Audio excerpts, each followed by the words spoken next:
ಜೈಲು ಅಧಿಕಾರಿಗಳಿಗೆ ಸಂಕಷ್ಟ ತರ್ತಾ ಇದೆ ನಟ ದರ್ಶನ್ಗೆ ರಾಜಾತಿಥ್ಯ ಕೊಟ್ಟಂತ ಆರೋಪದ ವಿಚಾರ.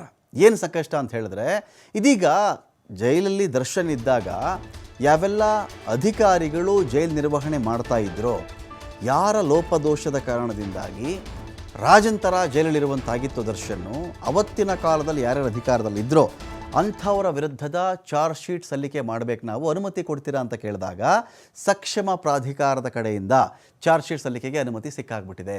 ಈಗೇನಿದ್ರೂ ಕೂಡ ಅವತ್ತಿಗೆ ಯಾವ್ಯಾವ ಅಧಿಕಾರಿ ಏನೇನು ತಪ್ಪು ಮಾಡಿದ್ದರ ಫಲವಾಗಿ ದರ್ಶನ್ ಸಿಗರೇಟ್ ಸೇತ್ಕೊಂಡು ರಾಜಾರೋಷವಾಗಿ ಒಂದು ಟೀ ಕಾಫಿ ಕುಡ್ಕೊಂಡು ಆರಾಮಾಗಿ ಚೇರಲ್ಲಿ ಒಂದು ಸ್ನೇಹಿತರ ಜೊತೆ ಹರಟೆ ಹೊಡ್ಕೊಂಡಿದ್ರು ಅಂತ ಆ ಫೋಟೋ ಹೇಳಿದ ಕಥೆಗಳಿವೆಲ್ಲವೂ ಕೂಡ ಇದೀಗ ಇದಾದ ಮೇಲೆ CCB ಪೊಲೀಸರು ದಾಳಿಯನ್ನೇ ಮಾಡಿದ್ರಲ್ಲಿ ದಾಳಿ ಮಾಡಿ ಪ್ರತ್ಯೇಕವಾಗಿ 3 ಪ್ರಕರಣವನ್ನು ದಾಖಲು ಮಾಡಿಕೊಂಡಿದ್ರು.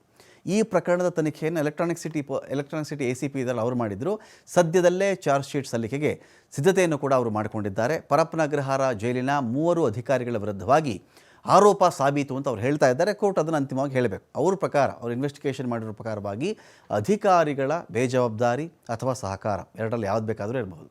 ಅಧಿಕಾರಿಗಳ ಬೇಜವಾಬ್ದಾರಿ ಅಂತಾದರೂ ಕನ್ಸಿಡರ್ ಮಾಡಿ ಅಥವಾ ಸಹಕಾರ ಅಂತಾದರೂ ಕನ್ಸಿಡರ್ ಮಾಡಿ ಆ ಕಾರಣದಿಂದನೇ ಈ ಥರ ರಾಜಾತಿಥ್ಯ ಸಿಕ್ಕಿತ್ತಲ್ಲಿ, ಕಾಫಿ ಮಗ್ಗು ಇತ್ತಲ್ಲಿ, ಸಿಗರೇಟ್ ಇತ್ತು, ಬೇಕಾದ ರೀತಿಯಲ್ಲಿ ಒಳ್ಳೊಳ್ಳೆ ರೀತಿಯಲ್ಲಿ ಅವ್ರು ಇರ್ತಾಯಿದ್ರು ಅಂತೆಲ್ಲ ಬಂದಿತ್ತಲ್ಲ. ಚಾರ್ಜ್ ಶೀಟ್ ಸಲ್ಲಿಕೆಗೆ DGP ಮಲ್ಲಿನ ಕೃಷ್ಣಮೂರ್ತಿ ಒಂದು ಕಡೆ ಅನುಮತಿಯನ್ನು ಕೊಟ್ಟಿದ್ದಾರೆ. ಸಂಕಷ್ಟ ಯಾರಿಗಪ್ಪ ಅಂತ ಹೇಳಿದ್ರೆ, ಕರುಣಾ ಬಿ ಕ್ಷತ್ರಿ ಸಹಾಯಕ ಜೈಲು ಅಧೀಕ್ಷಕ, ಕರುಣಾ ಬಿ ಕ್ಷತ್ರಿ ಇವರಿಗೆ ಸಂಕಷ್ಟ ಎದುರಾಗುತ್ತೆ. ಇದೀಗ ರಾಯಮಾನೆ ಸಹಾಯಕ ಜೈಲು ಅಧೀಕ್ಷಕ, ಸುದರ್ಶನ್ ಜೈಲು ವಾರ್ಡರ್, ಮತ್ತೊಬ್ಬ ಮುಜೀಬ್ ಎಂಬ ಶಿಕ್ಷಾ ಖೈದಿ, ಇವರೆಲ್ಲರೂ ಸೇರಿ ದರ್ಶನ್ ಆ್ಯಂಡ್ ಗ್ಯಾಂಗ್ಗೆ ಸಾಥ್ ಕೊಟ್ಟಿದ್ದರು. ಜೈಲಲ್ಲಿ ಎಲ್ಲ ರೀತಿಯ ಅಕ್ರಮಗಳಿಗೆ ಸಾಥ್ ಕೊಟ್ಟಂಥ ಆರೋಪ ಕೂಡ ಇವ್ರ ಮೇಲಿದೆ. ಜೈಲಿನಲ್ಲಿ ಹಣ, ಮೊಬೈಲ್ ಸೇರಿ ನಿಷೇಧಿತ ವಸ್ತುಗಳನ್ನೇ ಇವರು ಪೂರೈಕೆ ಮಾಡ್ತಾಯಿದ್ರು, ಇದಕ್ಕೆ ಸಹಕಾರ ಕೊಡ್ತಾಯಿದ್ರು ಅಂತ. ಅಕ್ರಮ ಚಟುವಟಿಕೆ ನಡೆಯೋದು ಗೊತ್ತಿದ್ದರೂ ಕೂಡ ಒಂದೇ ಒಂದು ಸಣ್ಣ ಕ್ರಮ ಕೈಗೊಂಡಿರಲಿಲ್ಲ. ಅಕ್ರಮದ ವಿರುದ್ಧವಾಗಿ ಕ್ರಮ ತೆಗೆದುಕೊಳ್ಳದೆ ಕಳ್ಳಾಟಕ್ಕೆ ಸಾಥ್ ಕೊಟ್ಟಿದ್ರು ಅಂತ ಇವ್ರ ಮೇಲೆ ಆರೋಪ ಕೇಳಿ ಬಂದಿದೆ. ತನಿಖೆಯಲ್ಲಿ ಜೈಲು ಅಧಿಕಾರಿಗಳ ವಿರುದ್ಧ ಏನು ಆರೋಪವನ್ನು ಮಾಡಲಾಗಿತ್ತೋ ತನಿಖಾ ಅಧಿಕಾರಿ ಬಳಿ ಸಾಕ್ಷ್ಯಗಳು ಇದೆಯಂತೆ. ಈ ಥರದ ಆರೋಪಗಳಿರಬೇಕಾದ್ರೆ ನಮಗೆ ಚಾರ್ಜ್ ಶೀಟ್ ಸಲ್ಲಿಸೋಕ್ಕೆ ಅನುಮತಿ ಕೊಡಿ ಅಂತ ಕೇಳಿದರು.